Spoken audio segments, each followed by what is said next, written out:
Mises identified two types of socialism. So he called one the Soviet Union post office style of socialism, where all enterprises are, nationalized and bureaucratized. The other second version or second type of socialism he called the Nazi or the German command economy style of socialism. So to quote Mises, in this second type of socialism, nominally and seemingly, this type of socialism nominally and seemingly preserves private ownership of the means of production and keeps the appearance of ordinary markets, prices, wages, and interest rates. There are, however, no longer entrepreneurs, but only shop managers. These shop managers are seemingly instrumental in the conduct of the enterprises entrusted to them. They buy and sell, hire and discharge workers, and remunerate their services, etc. But in all their activities, they are bound to obey unconditionally the orders issued by the government's supreme office of production management. And Mises also went on to say that in this kind of system, and he's referring to the second Nazi or German command economy style, market exchange, though it seemingly appears as this kind of exchange, is a sham. Now, empirically, it can be difficult to differentiate this second kind of socialism from the system of interventionism. The key difference, I believe, is the absence or presence of the capitalist entrepreneur. That's where you draw the line. In an interventionist system, capitalist entrepreneurs are still present on the demand side of transactions, of all transactions in the factor markets. And again, to quote Mises about the system of interventionism, he says, the system of interventionism differs from the German pattern of socialism by the very fact that it is still a market economy. The authority interferes with the operation of the market economy, but does not want to eliminate the market altogether. It wants production and consumption to develop along lines different from those prescribed by the unhampered market, and it wants to achieve its aim by injecting into the working of the market order commands and prohibitions. Thus, in a sense, interventionism, you can think of it, and I think this is how Mises defines it in his first work on interventionism, as a system where private property in the means of production exists, but is abridged. On the other hand, the Nazi or the German kind of socialism is one where seemingly entrepreneurs exist, but they're just managers. So in the sense that there is no true private ownership in the means of production, because the key characteristic of entrepreneurs in a market economy, that is the allocation of capital across different lines, is taken over by the state. Now, how does this all apply to India? And this is what I'm coming to next. Now, post-independence, that's around 1947, India adopted this policy of economic nationalism. That is, you could call it achieving or trying to achieve economic growth through increased self-sufficiency. So it was like India would try to recreate entire capital structures within the national boundaries. So, for example, India was largely an importer of capital and other industrial intermediate goods prior to independence. So, for example, if you take steel, so that the thinking was that, look, we can't import steel, we need to produce steel at home. But not only do we need to just produce steel at home, we also need to produce the machines that produce steel at home, and then the machines which produce those machines, etc. And so create this entire capital structure for all, higher order goods, which are being produced right now in the world economy. And of course, the state was the means to achieve these ends, because, the thinking was that, of course, the market left to itself is not going to do it. And so the state was perceived as the agency to allocate capital and resources to achieve these objectives. But the interesting thing about Indian socialism, and this is how did the state establish control over resources? Now, in the Soviet Union, it's very simple. Because, the Bolsheviks came in, they, nationalized all industry, and so straight away that all commands, are being provided by the government, and these, managers in these various enterprises are just following orders issued from above. In India, it wasn't so clear cut. So there was a public sector, and it grew over time. So it did slowly monopolize more and more sectors of the economy. So it began with the railways and telecommunications, but then it went on to control the entire financial structure, to control all mining activities, coal, etc., and also produce a large chunk of certain, capital goods, such as, for example, steel. But at the same time, there was a sizable private sector, and there were many private producers, both industrial and agricultural.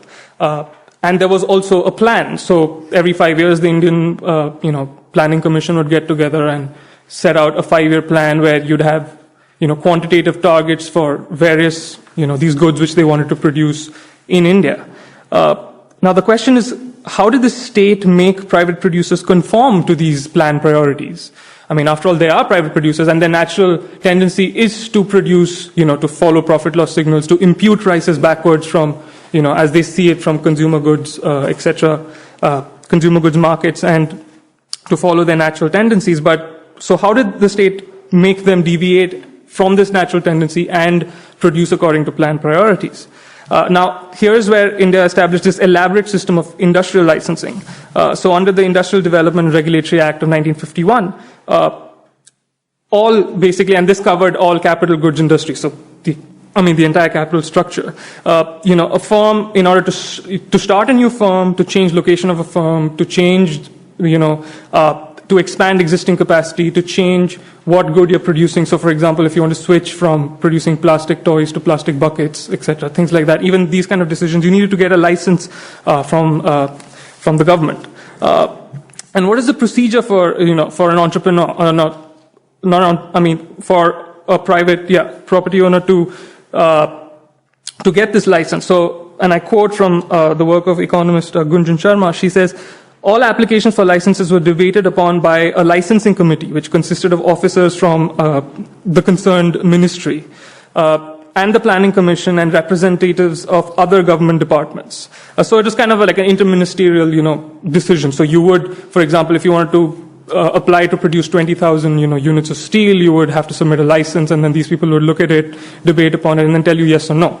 But it's important here to realize that these licenses are not like the licenses which you get in a market-based economy, even in an interventionist economy. For example, even today in the US, you need to get health licenses, even in licenses to start a business, etc. These licenses were different. Why? Because of the kind of calculations which went in before they gave these licenses out. So again, I'm quoting Sharma. She says, conversations with officials who were on the licensing committee during the 1980s revealed that the most important concern for the licensing committee while debating a particular case was the demand-supply situation of the good.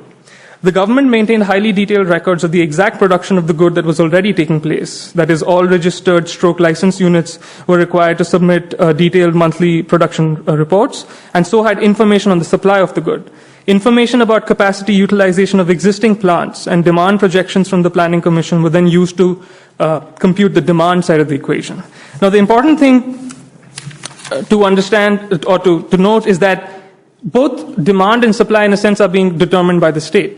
So when you talk about demand supply here, it's not the demand and supply of the marketplace. So it's not that the state is standing back and private producers are, engaging in production, and then you look at the existing demand and supply and then decide. This is not what's going on. And so the supply or the existing supply of the good is already has been decided upon by prior actions of the state. And the perceived demand for this good, which is, for which you're applying a license, is also being decided on the basis of projects which have been started by the state. And in fact, this goes back to, I think Matt Mahai wrote an article around, I think, 2007, the QJE, where he talks about how in a socialist society, both demand and it doesn't make any sense. It's literally like the same entity is demanding and supplying. And this comes out, it's like Robinson Crusoe demanding and supplying himself. So it's a little like that. And also, they maintained, through the system, they maintained complete and total control of all inputs, which went into the production process. So, again, I'm quoting Sharma. She says, the main way in which licensing requirements were implemented were by an even more potent force than physical inspections. This force was the fact that all essential raw materials for production, steel, cement, coal, fuel, furnace oil, railway wagon movements, licenses to import equipment and raw materials, etc., were not freely available in the market. Each and every firm was allotted a certain amount of these inputs each year based on the output limit specified on their license. Thus, it was very difficult for the entrepreneur to produce over the limit on his license, since basic raw materials were allotted to him based on the licensed amount. So, for example, again, if you wanted to produce, let's say, 20,000 units of steel, you have got an okay from the Planning Commission based on their demand-supply projections. Why can't you just go ahead and produce 50,000 units? Well, the fact is that all the inputs which went into the steel production were also constrained. So on the one hand, you had the state gradually, establish control over finances. So if you wanted finances, if you wanted to, get finances from the stock market, you would have to get the permission of the capital, Commission for Capital Issues. If you wanted, most of the banks were state-owned, etc. So through controlling the capital structure in this way, the state controlled all production activities. Because even if you don't license, for example, agricultural activities, they weren't licensed. But all the inputs were controlled by the state. Once you control the capital structure for all seeds, fertilizers, pesticides, all machinery, etc., any capitalistic production process in the consumer goods industries are automatically controlled because you control the capital structure. So in a sense, like India falls in the pattern of Mises' second type of socialism, where there was no entrepreneurship and just shop managers, to use Mises' description. Now, in my interpretation of Indian socialism, I differ from, most people who have written about it. On the one hand are the leftists, or especially the extreme Marxists, for whom, of course, all problems of Indian socialism is because, the bourgeois capitalist was not exterminated as a class. On the other hand, you have, and this is surprising, because on the other hand, you have many neoliberals who have, heavily, supported the move towards the market taking place in India today. But they too do not, for them, India, they treat India as a kind of a mixed economy. Now, of course, they do recognize that there was a plan, that there was a public sector, that there was licensing. They're not blind to these realities. But the way they interpret them is very different. So they interpret India as a mixed economy, as an economy where there does exist so the private sector under planning in India was no different from the private sector as would have existed in a market economy. So the only problem is that, okay, we had this public sector and a private sector, and this private sector was heavily controlled. So it's almost like they cannot conceive, very similar to the market socialists whom Mises criticized, they cannot conceive of the difference between managers and entrepreneurs. They do not see that essential difference. And here I'd like to quote Mises, and this is him in reply to the market socialists. Firstly, I love the first line of this paragraph, and so I quote it. He says, "The cardinal fallacy implied in this and all kindred proposals," and he's talking about market socialists, "is that they look at the economic problem from the perspective of the subaltern clerk whose intellectual horizon does not extend beyond subordinate tasks." This is classic Mises. But then later in the paragraph, and I'm quoting here, he says, "The operations of the managers, their buying and selling, are only a small segment of the totality of market operations. The market of the capitalist society also performs all those operations which allocate capital goods to the various branches of industry." He says, "It is these financial transactions of promoters and speculators that direct production into those channels in which it satisfies the most urgent wants of consumers in the best possible way. These transactions constitute the market as such. If one eliminates them, one does not preserve any part of the market. What remains is the fragment that cannot exist alone and cannot function as a market."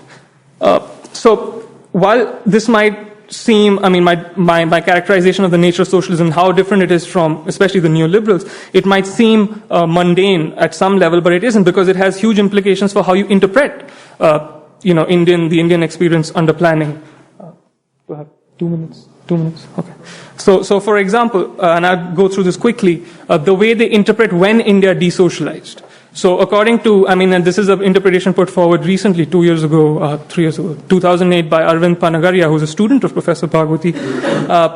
And he says that India started de-socializing, in the late 70s. And it continued through the 80s. And unlike what most people think, it did not begin in the early 90s. And what are his reasons? He talks about little twists, or tweaks which the Indian government made in the licensing procedure. So, for example, in certain selected industries, if you had already produced 80% of your capacity, you got an automatic, capacity expansion. Or on the other hand, in selected industries, if you had produced a little more than what the capacity which was allotted to you, you would be granted permission, like, okay, that's fine. In some industries, they were even de-licensed. But of course, de-licensing in a system of licensing is a way to move resources into those areas. So they would de-license like particular industries. So in the steel industry, the steel casting industry would be de-licensed, for example. So it is a way of, allocating resources to those industries which were delicensed. So according to Panagaria, because of these processes, these changes being made to the licensing system, India started de-socializing in the late 70s.